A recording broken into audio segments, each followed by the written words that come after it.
Friends, जोहार। Study point जे 4 में आपका स्वागत है। आशा करता हूँ आप सभी मस्त होंगे और आपकी तैयारी भी मस्त चल रही होगी। आज मैं झारखंड पुलिस का सामान्य ज्ञान का जीके का प्रैक्टिस सेट का 13 बताने वाला हूँ। ऑलरेडी मैंने 12 सेट करा चुका हूँ। अगर आपने नहीं देखा है तो प्ले लिस्ट में जाकर देख सकते हैं। आप सभी को मालूम होगा कि जीके के झारखंड पुलिस में 25 सवाल यानी कि 75 अंक का होगा। बिना देर के शुरू करते हैं। क्वेश्चन नंबर 151 में मशहूर लिंगराज मंदिर किस शहर में स्थित है? ए भोपाल, बी भुवनेश्वर, सी कोलकाता और डी उज्जैन। अगर आपको आंसर पता है तो प्लीज़ कमेंट कीजिए। इसका सही उत्तर हो जाएगा बी भुवनेश्वर।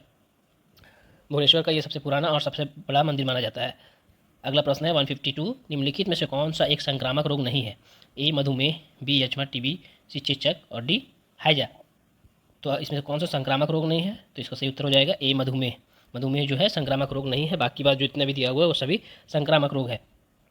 अगला प्रश्न है मानव शरीर में नाइट्रोजनी अपशिष्ट को हटाने के लिए कौन सा अंग जिम्मेदार है? ए जिगर, बी गुर्दा, सी फेफड़े और डी अग्नाशय। अगर आपको आंसर पता है तो प्लीज़ कमेंट कीजिए। इसका सही उत्तर हो जाएगा फ्रेंड्स बी गुर्दा। क्या हो जाएगा? इसका सही उत्तर हो जाएगा बी गुर्दा। अगला प्रश्न है प्रसिद्ध कार्टूनिस्ट आर के लक्ष्मण ने किस कंपनी के लिए गटू नामक कार्टून बनाया था? ए ओनिडा, बी निरमा, सी एशियन पेंट्स और डी अमूल। इसका सही आंसर हो जाएगा फ्रेंड वो आपका हो जाएगा सी एशियन पेंट्स। अगला प्रश्न है 155। संवेग क्या है? संवेग मोमेंटम। मोमेंटम का एसआई मात्रक क्या है? ए एम्पियर, बी किलोग्राम मील प्रति सेकेंड, सी जूल और डी किलोग्राम मीटर।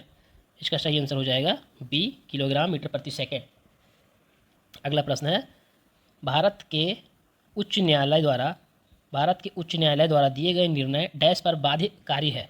ए किसी राज्य के क्षेत्र, बी जम्मू और कश्मीर को छोड़कर सभी राज्यों और केंद्र शासित प्रदेशों में, सी केवल जिला न्यायालयों में और डी भारत के सभी न्यायालयों में। अगर आपको आंसर पता है तो प्लीज़ कमेंट कीजिए। इसका सही उत्तर हो जाएगा फ्रेंड्स आपका हो जाएगा डी भारत के सभी न्यायालयों में। भारत का उच्चतम न्यायालय जो होता है वो आपका उसका जो निर्णय होता है वो सभी न्यायालयों को मानना पड़ता है। अगला है 157। इल्तुतमिश के शासनकाल के दौरान विशेष गुलामों को सैन्य सेवा के लिए खरीदा जाता था जिन्हें डैश के नाम से जाना जाता था। क्या बोल रहा है क्वेश्चन? इल्तुतमिश के शासनकाल के दौरान विशेष गुलामों को सैन्य सेवा के लिए खरीदा जाता था जिन्हें डैश नाम से जाना जाता था। क्या नाम से जाना जाता था? ए सामंत, बी बंदगान, सी इक्तादार और सी उक्तिश। अगर आपको आंसर पता है तो प्लीज़ कमेंट कीजिए। इसका सही उत्तर हो जाएगा फ्रेंड्स बी बंदगान। अगला प्रश्न है 1857 के विद्रोह के बाद ब्रिटिश सरकार द्वारा भारत में निम्नलिखित में से कौन सा परिवर्तन नहीं किया गया था? कौन सा परिवर्तन नहीं किया गया था? ए भारत का सेक्रेटरी ऑफ स्टेट नियुक्त किया गया। बी ब्रिटिश सेना में भारतीय सैनिकों की संख्या बढ़ाई गई, ये नहीं किया गया। अगला देखते हैं क्या बोलता है ईस्ट इंडिया कंपनी के अधिकार ब्रिटिश साम्राज्य के हाथ में सौंप दिए, सही है, किया गया। भारत का गवर्नर जनरल भारत का वायसराय बन गया, सही है। तो इसका सही आंसर क्या हो जाएगा? कौन सा नहीं किया गया? वही पूछा था कि कौन सा परिवर्तन नहीं किया गया, तो इसमें आपका आंसर हो जाएगा बी जो है ब्रिटिश सेना ने भारतीय सैनिकों की संख्या बढ़ाई गई, ये गलत है। अगला है 159। क्या दिया हुआ है किस अनुच्छेद के तहत भारत के प्रत्येक नागरिक को स्वास्थ्य का अधिकार दिया गया है? ए अनुच्छेद 19, बी अनुच्छेद 20, सी अनुच्छेद 21 ए और डी अनुच्छेद 21। अगर आपको आंसर पता है तो प्लीज़ कमेंट कीजिए। इसका सही उत्तर हो जाएगा डी अनुच्छेद 21। अगला प्रश्न है 160। निम्न में से कौन सी पूर्व प्रधानमंत्री आई के गुजराल की आत्मकथा है? A the autobiography of an non Indian, B dream from my father, C filling the gap, D matters of description. अगर आपको आंसर पता है तो प्लीज़ कमेंट कीजिए। देखिए यहाँ पे क्या बोल रहा है निम्न में से कौन सी पूर्व प्रधानमंत्री आई के गुजराल की आत्मकथा है? तो कौन सी आत्मकथा है? इसका सही आंसर हो जाएगा डी मैटर्स ऑफ डिस्क्रिप्शन। ये जो है आपका प्रधानमंत्री आई के गुजराल की आत्मकथा है। अगला प्रश्न है 161। निम्नलिखित में से कौन सी नदी हिमालय अपवाह तंत्र ड्रेनेज सिस्टम का हिस्सा नहीं है? ए गोदावरी, बी सिंधु, ब्रह्मपुत्र और डी गंगा। तो इसका सही उत्तर हो जाएगा फ्रेंड्स अगर आपको मालूम है तो प्लीज़ कमेंट कीजिए। इसका सही उत्तर हो जाएगा ए गोदावरी। गोदावरी जो है आपका अपवाह तंत्र नहीं है, हिमालय नदी का अपवाह तंत्र नहीं है, बाकी बात जो है सभी है। अगला प्रश्न है मुक्केबाजी में निम्नलिखित में से कौन सा पार विभाजन नहीं है? ए अंडरवेट, बी हैवी वेट, सी मिडल वेट और डी लाइट वेट। अगर आपको आंसर पता है तो प्लीज़ कमेंट कीजिए। इसका सही उत्तर हो जाएगा फ्रेंड्स ए अंडरवेट। अगला प्रश्न है सीमेंस किसकी इकाई है? सीमेंस किसकी इकाई है? ए चुंबकीय प्रवाह घनत्व, बी विद्युत चालकत्व और सी चुंबकीय प्रवाह और डी धारिता। अगर आपको आंसर पता है तो प्लीज़ कमेंट कीजिए। इसका सही उत्तर हो जाएगा फ्रेंड्स बी विद्युत चालकत्व। अगर आपको किसी तरह की चेंजिंग चाहिए यानी कि कुछ एडवाइस देना है कि हाँ आपको पूरा एक्सप्लेनेशन के साथ पढ़ाना चाहिए तो वो भी बोल सकते हैं। अगर थोड़ा स्पीड पढ़ाना है वो भी बोल सकते हैं। अगर मैं ज़्यादा धीरे पढ़ा रहा हूँ या फिर ज़्यादा फास्ट पढ़ा रहा हूँ तो वही बता सकते हैं। आप कमेंट करके बताइए कि इसमें से कुछ अगर चेंजेस चाहिए तो आप बता सकते हैं फ्रेंड्स। ओके, अगला है 164 में 1970 में मिस एशिया पैसिफिक का खिताब जीतने वाली पहली भारतीय प्रतिभागी कौन बनी? A Reita Faria, B Diana Hayden, C Zeenat Aman और डी तारा फोंसेका। अगर आपको आंसर पता है तो प्लीज़ कमेंट कीजिए। इसका सही उत्तर हो जाएगा फ्रेंड्स सी जीनत अमान। अगला है 165 में बेहद कम घनत्व वाली गैस को बहुत ही कम तापमान पर ठंडा करने पर बने पदार्थ की अवस्था को क्या कहते हैं? ए ठोस, बी प्लाज्मा, सी एक मिनट फ्रेंड्स सी तरल और बी बॉस आइंस्टीन संघनन। अगर आपको आंसर पता है तो प्लीज़ कमेंट कीजिए। इसका सही उत्तर हो जाएगा डी बॉस आइंस्टीन संघनन। अगला प्रश्न क्या है? धार्मिक ग्रंथ क्या है? धार्मिक ग्रंथ त्रिपिटक किस धर्म से संबंधित है? ए यहूदी धर्म, बी बौद्ध धर्म, सी इस्लाम धर्म और डी जैन धर्म।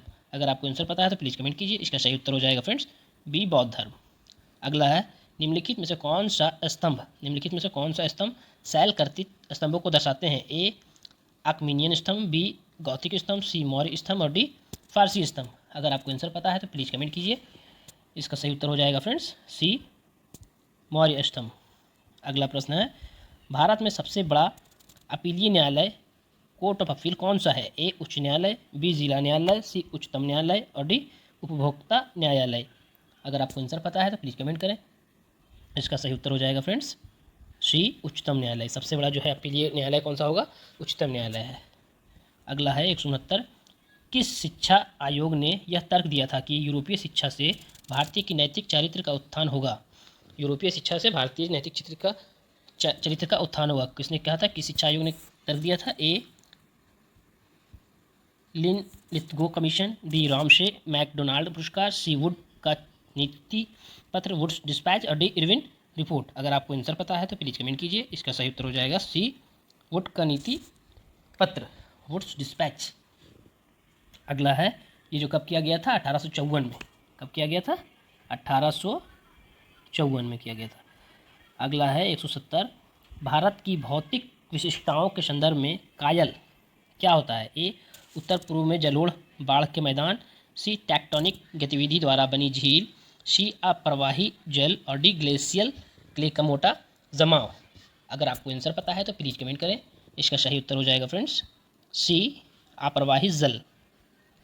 171 में दिया हुआ है ओलंपिक रिंग में निम्नलिखित में से कौन सा रंग नहीं होता? ओलंपिक रिंग में कौन सा रिंग नहीं होता? ए गुलाबी, बी हरा, सी नीला और डी लाल।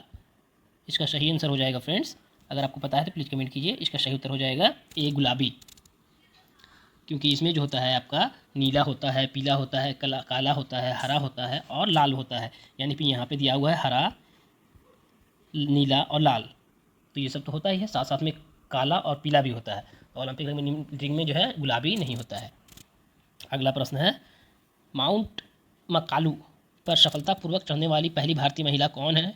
ए कामी रीता शेरपा, बी गौरी सावंत, सी भावना कंठ और डी प्रियंका मोहिते।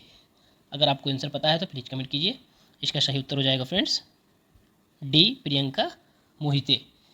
अगला प्रश्न है मानव श्वसन तंत्र का कौन सा हिस्सा गैसों के आदान प्रदान के लिए स्थान प्रदान करता है? मानव श्वसन तंत्र का कौन सा हिस्सा गैसों का आदान प्रदान के लिए स्थान प्रदान करता है? ए श्वसनी, बी श्वास नली, सी श्वास नलिका और डी कुपिका।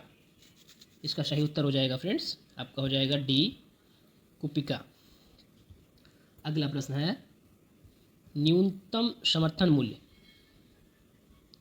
में मूल्य निर्धारण इनमें से किस तरीके से किए जाते हैं? न्यूनतम समर्थन मूल्य मूल्य निर्धारण इनमें से किस तरीके से किए जाते हैं? ए लागत प्लस उपागम, बी निवेश प्लस उपागम, सी भूमि प्लस उपागम और डी ऋण प्लस उपागम। अगर आपको आंसर पता है तो प्लीज़ कमेंट कीजिए। इसका जो है फ्रेंड्स एमएसपी यानी न्यूनतम समर्थन मूल्य जो होता है उसको एमएसपी कहते हैं। इसका सही उत्तर हो जाएगा ए लागत प्लस उपागम के हिसाब से करते हैं। अगला है और आज का आखिरी प्रश्न है, भारत के किस भाग में उष्णकटिबंधीय सदाबहार वन नहीं पाए जाते हैं? किस भाग में उष्णकटिबंधीय सदाबहार नहीं पाए जाते हैं? ऑप्शन है ए पूर्वी घाट, बी अंडमान और निकोबार, सी उत्तर पूर्वी क्षेत्र और डी पश्चिमी घाट। इसका सही उत्तर हो जाएगा फ्रेंड्स आपका हो जाएगा ए पूर्वी घाट। ये देखिए ये आपका आज का 25 क्वेश्चन कंप्लीट हुआ। ये 25 क्वेश्चन जो है ऐसा नहीं कि ये सिर्फ कोई भी एक झारखंड पुलिस के एग्जाम में आएंगे, एसएससी में आएंगे, ये बहुत सारे एग्जाम्स के पूछे गए प्रश्न ये सब है, बहुत सारे एग्जाम्स के पूछे गए प्रश्न है। तो ये सभी एग्जाम्स के आने वाले एग्जाम्स में आपको काम आएंगे। ठीक है फ्रेंड्स, अगर आपको इसका पीडीएफ चाहिए तो हमारे टेलीग्राम चैनल में ज्वाइन कीजिए और इसका लिंक आपको डिस्क्रिप्शन में दिया हुआ है, वहाँ पे ज्वाइन कीजिए, हाई लिखिए, आपको पीडीएफ प्रोवाइड किया जाएगा। अगर आपको पूरा 12 सेट का पीडीएफ चाहिए तो वो भी मिलेगा 13 सेट का। और अगर आपने इससे पहले का मैंने 12 सेट कराया है, अगर आपने नहीं देखा है तो आप हमारे टेलीग्राम चैनल पे ज्वाइन करके आप यूट्यूब के प्लेलिस्ट में जा करके देख सकते हैं। ओके फ्रेंड्स, आज के लिए इतना ही। अगर आपको वीडियो अच्छा लगे तो प्लीज़ हमारे चैनल को सब्सक्राइब करें, लाइक करें, कमेंट करें। Thank you friends.